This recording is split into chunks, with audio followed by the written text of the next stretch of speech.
I'll be presenting on the history of computer science, made with love by I, that's me, and the TUJ's Computer Science Society. Thank you so much to Rushitz for inviting me and making this event. And so this is you all in this room, probably computer science undergraduate students. Can you raise your hand if you are a computer science undergraduate student? Most of you. Okay, very cool. How did we get here? How do we get here? That leads to more questions like, who are we? What is computer science? What's the history of computer science? What's the meaning of life? Does the girl in my ethics class like me back? When will GTA 6 come out, etc.? We won't be answering all of these questions today, just one of them. What is the history of computer science? And so what's the start of computer science? This is my laptop 20 minutes ago while I was working on this presentation. Before 70 years ago, before that there was a transistor. 2,000 years ago there was the first computer like covered in grease. And then the abacus a lot before that. And then there's Pangea before that, and Adam and me before that, and then the Big Bang before that. But we have to start somewhere, so let's start with this guy at the birth of computer science. Like, oh shoot, does anyone know who this is? Leibniz. Specifically not you, don't answer anymore. It is Gottfried von Leibniz. And Gottfried von Leibniz was a really cool guy. You might know him already for like inventing calculus along with Newton and Secchi, and he's best known for Leibnizization. But actually he was a pretty crazy guy that did more stuff. Like, he wrote a bunch of papers about a theoretical machine that could solve algorithms. He also spoke like a bunch of languages and was like a lawyer by day and a crazy person by night. Like, I think on his right hand, he'd write one paper, left hand, he'd write another paper, and his brain could think of another paper, and he'd like signal to an assistant to write a fourth paper. So he's smarter than like all of us combined, and that's why he's my Oshi. And then afterwards, lots of time passes because no one really paid attention to what this random, arbitrary kid wrote about in his computer science papers. And then this guy, does anyone know who this guy is? No, okay, sorry, no, computer science student. He's Charles Babbage, and Charles Babbage was like, I hate doing arithmetic by hand. Yeah, same. If he told me to compute like 27 plus 13, is that like 45? It's 40. Are you sure? 7 plus 3 plus. Not, don't talk. Are you sure? But anyways, and so because he hated doing arithmetic so much, he writes about the analytical engine. And this is what the analytical engine looks like. It's displayed at the Computer Science History Museum in Palo Alto. And so the analytical engine was built like this. And let's discuss its pros and cons. It's kind of considered the first, among the first computers. The cons is that it was never built during Babbage's lifetime, so you couldn't like bathe in the glory of it. I don't think he was a narcissist, so that's okay. The pros is that it could store information that a lot of machines at that time couldn't do. Sorry. And another con is that it's super large. Like, this is my computer. I can carry it anywhere, even to parties. But there's no way in hell that I'm carrying this to parties. Another pro is that it's programmable. And machines at the time were not programmable. You could only put one thing at a time into them. Okay. And then, oh, does anyone know who this person is? Ada Lovelace? Yeah, Ada Lovelace. It is Ada Lovelace. And Ada Lovelace read some of Babbage's papers, and she was like, this is super cool. I'm going to read more into it and add more notes to the original paper. And then afterwards, she was like, let me write some stuff that adds on to this paper because it's so programmable. And she becomes the world's first computer programmer. And so all of y'all are descendants from this. If you're going into software engineering or trying to become a programmer in this like hiring freeze. Anyways, and then more time passes. And then we go into World War II, or right before World War II. And so I don't know what this is. The Enigma machine? Yeah, Stop talking, Andy, this. Yeah, the Enigma machine. Yeah. It is the Enigma machine. And so the Enigma machine was made by the German military so that it could keep secrets from its enemies. Like, if you were, we both communicate in English here, but they didn't want their enemies to know what their secrets were. And so they used the Enigma machine to encrypt it. And the British military wasn't super happy with it because they wanted to know the German military's secrets. And so they did a lot of stuff to try and figure out what this machine was. They like randomly, arbitrarily found it at like a beach or something.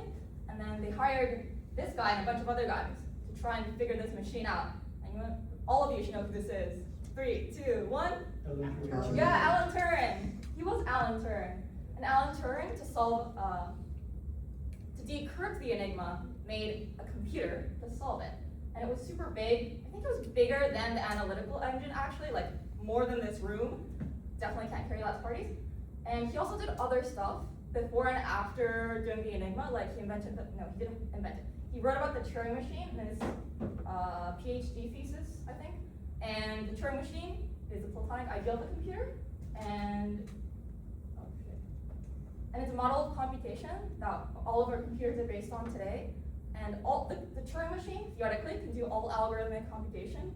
And what else? Oh, before that, he also wrote about the Church-Turing thesis, which was like combining lambda calculus and the Turing machine to say that computers are possible practically, like the mathematical basis of why like this works. And it also died at 40 for unknown causes. And then a couple years later, after a bunch of engineers got a lot better, punch card programming was invented. So, have you all seen like a punch card before? Yeah, I guess all of you have. And the punch card programming worked by having like a hole or no hole to represent 0 or 1 according to binary. And it's not very readable. Like, if I try to figure out what that like piece of paper says, I can't do that. And back in the day, like if you were a computer science major, there would be like a computer room in your school, and you'd like punch your punch cards, and you'd like feed it in to the program, and then you'd like come back the next morning to see if your code compiled or not. So like imagine doing your programming assignment if you had to go to like a computer room and prepare your code like 1 day in advance. It's like I'm definitely doing my programming assignments like 4 hours before the deadline, if possible. And during this time, as an aside, people were like finding that their programs weren't working. Actually, no, there was one instance where programmers were finding that the computers weren't working, like they were feeding it into the machine, but it wasn't executing. And then they literally found a moth inside the program, so a bug in their program, a bug in their machine, and that's where the word bug comes from. Actually, right now, if you have a bug, it's not a moth in your computer. It's like some error that Claude Code or Codex made. And then after the war, the United States got super rich. I think the United States was like 50% of the world's economy at that time. And so they could like put in a bunch of money into research, and also private companies would also pour in a lot of money into their research. So I didn't know what like these people are. No idea. No idea? Okay. And so these people invented the transistor, which is what modern computing is based off of, at least electrical engineering wise. And they're John Bardeen and other people at Bell Labs. Bell Labs is super cool because they invented a lot of the inventions that we use still to this day. And right now their funding has gone to nothing compared to what it was back in the day. And transistors were able to make real computers super duper tiny.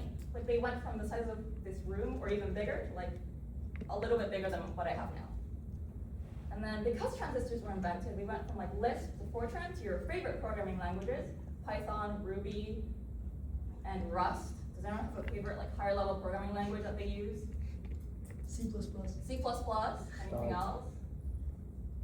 Professor, do you have a favorite programming language? I'm happy with Python. You like Python. I like Ruby. Thanks.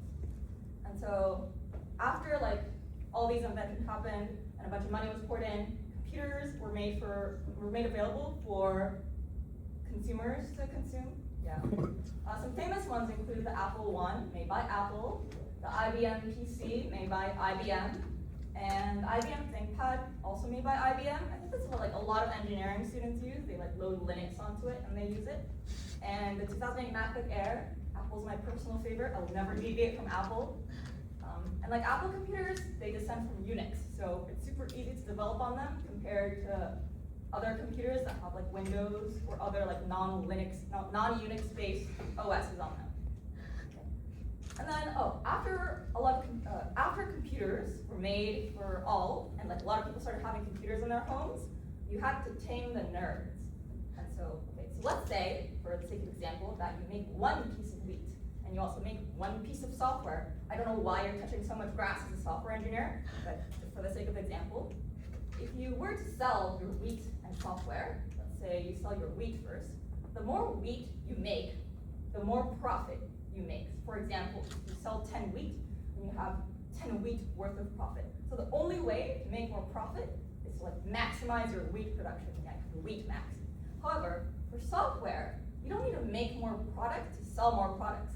You you make one piece of software, you just sell that one piece of software to all the computers that people have, because hardware is already there. Like for example, this is how Microsoft got super rich with Windows and such, because they would just have to make Windows for like one time and they could sell it a bunch of times. And then people were like, wow, this is so great. Instead of having to like make a bunch of stuff, I can make one thing and make a bunch of profit. And so that's why like the software industry boomed. And then because the software industry boomed, the demand for software engineers were higher than ever, which is why like the number of computer science majors has only grown year after year. I think that's why we're all here in this room. And yeah, and computer science became sexy a lot around this time in 2015. I don't think any of you were like conscious during that time, but like back in the day, it was like sexy to be a software engineer. I think it's getting less and less sexy to be a software engineer. Like if I put like software engineering in my bio, I get less matches on Tinder. We get it.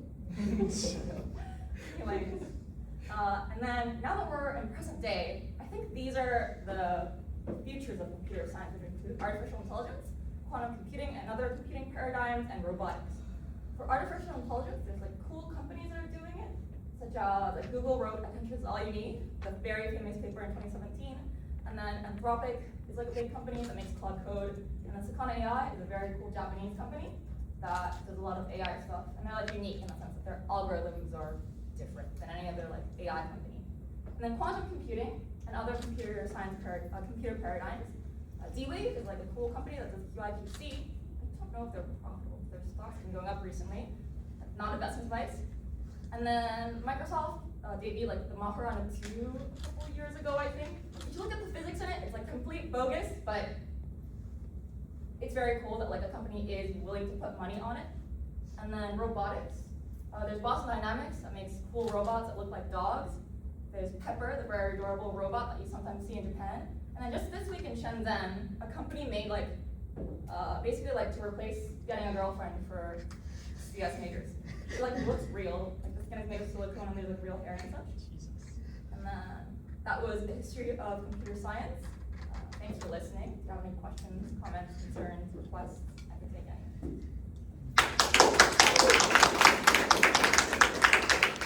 Yeah, if you want to talk to me afterwards about like any of the topics that I covered,